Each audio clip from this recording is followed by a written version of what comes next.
always gotta take these seatbelts off when I make these videos. I'm not used to it. I gotta get used to, you know, making it in the car. Anyway, good game by the Lakers. I was a little upset at the beginning, only because, you know, the starting five didn't do too much, man. They couldn't find the offense. They kind of just, I don't know, they was like just out of sync with it. Now the thing is, and that I've been telling you guys over and over again, Luke Walton, he got to stop being stubborn. Now in this game, he was stubborn for a bit, then he kind of like converted, like, you know what, let me just go with it. Because here's the thing, Jordan Clarkson was freaking hot the whole game, and he took him out and almost took him out for almost the whole, what was it, the third quarter. He was out for almost the third quarter, and I was like, damn, this dude hot. Why you keep taking him out? You know what I mean? Like, I understand you give him a breather, let him get back in, whatever, but he almost kept him out the whole third quarter. But then what happened, that the Lakers, you know, because matter of fact, when Jordan went out, they had a lead. So when Jordan went out, they had the lead, and then all of a sudden the starters, they lost the lead.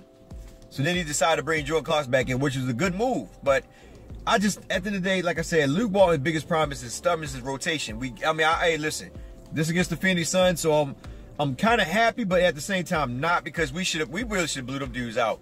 You know, free throws, still missing free throws, not that many turnovers. But one big thing I like about the Lakers this game was the defense. The defense stepped it up, and a lot of people, they want to congratulate Jordan Clarkson and Corey Brewer. You know, they're the two biggest, you know, the weapons, or KCP. They were like the main three guys that actually kept the Lakers in the offense. But I want to give shout out to Andrew Bogut. Yeah, the man I've been eating up. Andrew Bogut came in, and you know, you're not going to see none of his stats because he wasn't in the scoring and nothing like that. But Andrew Bogut had, I think, what, 2 or 3 blocks? Crucial blocks that counted towards helping that Lakers get that lead and maintain that lead. Also, on top of it, they had 7 big rebounds. And I told, and this is my thing, I call Brook Lopez a duck only because he doesn't play defense. He's timid. He's a finesse type of center. I don't knock his game because right now Luke Walton, I guess, still trying to figure out his game style. I don't know. But based on the fact that Luke Walton, no Andrew Bogut, to me, if you're not going to start Julius Randle, I would start Andrew Bogut over top of Lopez and let Lopez come with that second unit. Now, the only reason why I'm saying this is because you need an interior defender inside. And Andrew Bogut is probably the best one that we got. That's veteran-wise that can help out on the defense. He played pretty good on defense. Like I said, he came in, did his thing. Jordan Clarkson was hot from the beginning. He was doing his thing, knocking down shots and all that. So, you know, kudos to Jordan Clarkson. Brandon Ingram didn't have a good game. Struggled. I think his second game in a row he struggled.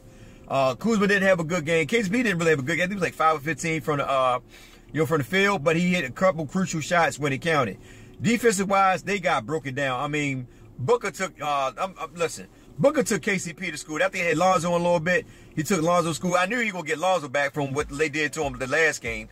Lonzo didn't really have a good game. But Lonzo's game is based on the shooters. So you can't really, it's hard to say that Lonzo had a bad game when your shooters are not shooting.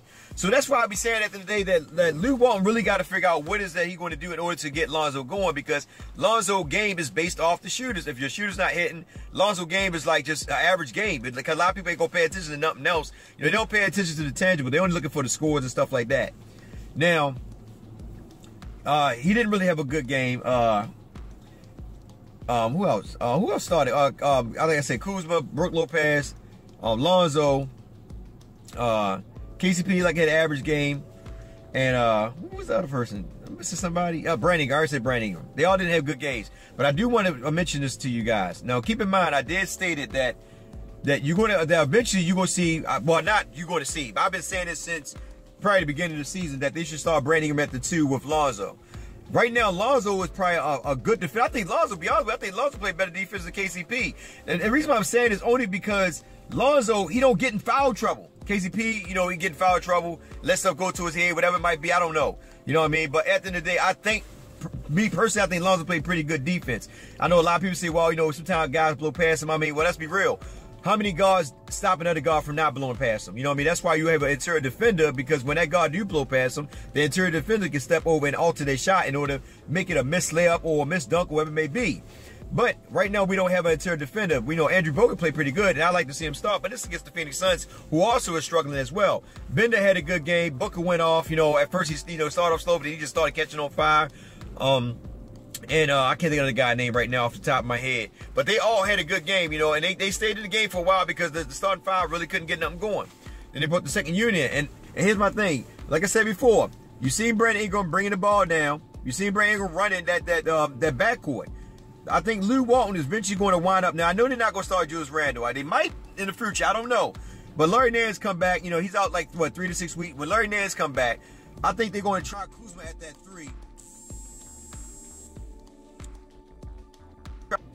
The heck? My phone went dead. Sorry about that. They're going to start Kuzma. I think they're going to start Kuzma at that 3. And they might have Brandon Ingram and Lonzo Ball at that backcourt, which I think will be a good move. Let KCP come off the bench with Jordan Clarkson. And if y'all notice, you notice that him and Jordan Clarkson been running that backcourt this game right here. In this game, this previous game, you know him and Jordan Clarkson been running it. So I'm thinking that Lou Walton might just have KCP come off that bench eventually and him and Jordan Clarkson, because if you think, the Lakers ain't really got nobody else but Jordan Clarkson, I mean, score-wise. Julius Randle okay, but Julius Randle only good when you get him going. Now, somebody that's consistent is only Jordan Clarkson.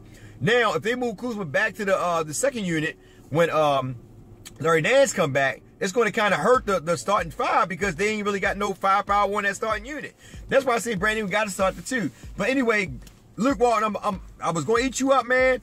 But I'm going to say it like this. You did the right thing by letting Jordan Clarkson close the game out. I told that it should have been like that from the door. Not saying Jordan Clarkson got to close the game out, but when a player is hot, you got to keep that player in. You got to feed off that player, off that energy, because they get everybody else going, especially when you had nobody else going. And I'm saying to myself, man, please don't bring them guys back in. You're going to bring them back in. You're going to kill them momentum. We're going to wind up losing the Phoenix Suns. We don't need this loss.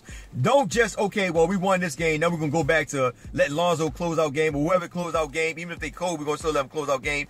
Got to get away from that. If a player is hot, you got to keep these players in. You got to roll with the players. You know what I'm saying? Because they're the ones that help you get the lead or maintain the ties, whatever it is. They're the ones that help keep the team in the game. You got to feed these guys. You got to continue playing with them.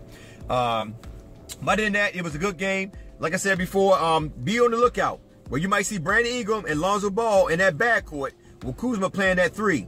Only get prepared for when Larry Nance come back. Or you might see Andrew Bogut playing center over top Brook Lopez, because Brook Lopez ain't playing D, but Brook Lopez did have a quiet game.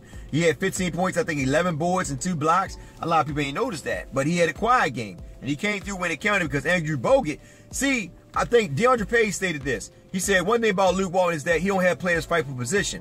Here's the thing. If Andrew Bogut have a better defensive game than Brook Lopez, do not be surprised if Luke Walton put Andrew Bogut in start of Lopez to make Lopez fight for his spot at the center spot. Because the center spot is the anchor of the defense. We need it. So if the center spot get going, we are going to be pretty much okay. I mean, you know, as it, you know, from here on out, we just got to win games and learn to close them out right now. And also another one thing I would say to a lot of guys, I know a lot of guys say that Jordan Clarkson with the ball too much. You know, he over dribbles and all that.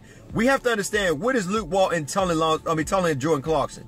You know what I mean? Like when Jordan Clarkson going there, Luke Walton might be the one telling him, like, listen, you go in there and I'll give you the green light, get him going. You know what I'm saying? Because if not, Luke Walton would easily call a timeout if Jordan Clarkson is constantly holding the ball too much, you know, taking too many shots or forcing a lot of things. He would take him out real quick and bring somebody else in. So it's up. Luke Walton is the coach that's actually giving him the green light to do this. So I know, and I say it over and over again, because I'm also with it that, you know, he carried the ball a lot. I mean, he hold the ball a lot, you know, over dribble, stuff like that. I say it too, and I'm a big Jordan Clarkson fan. But at the end of the day, a win is a win. I take it for what it is. You know, we're now on what, 6 and 8, I believe. I think 6 and 8, 6 and 7. I gotta look at the stats. I mean, look at the ranking. I'm not too sure. I forgot what it is. I'm waiting for somebody to come. But look, guys, y'all have a blessed day. Much love to y'all guys. Get in the comment section, tell me what you think. Remember I said Lonzo and Brandon Ingram in that backcourt. KCP coming off that bench. You heard it here first. I pay attention to a lot of things. This is what I'm starting to think. That's what they read. I'm telling you, Brandon will probably play much better playing at that 2 spot. I'm just being on because now he can actually get his own shot off. But anyway, y'all take care. Have a blessed one. I love y'all guys. I'm reporting from the Herb Mobile. I'm out.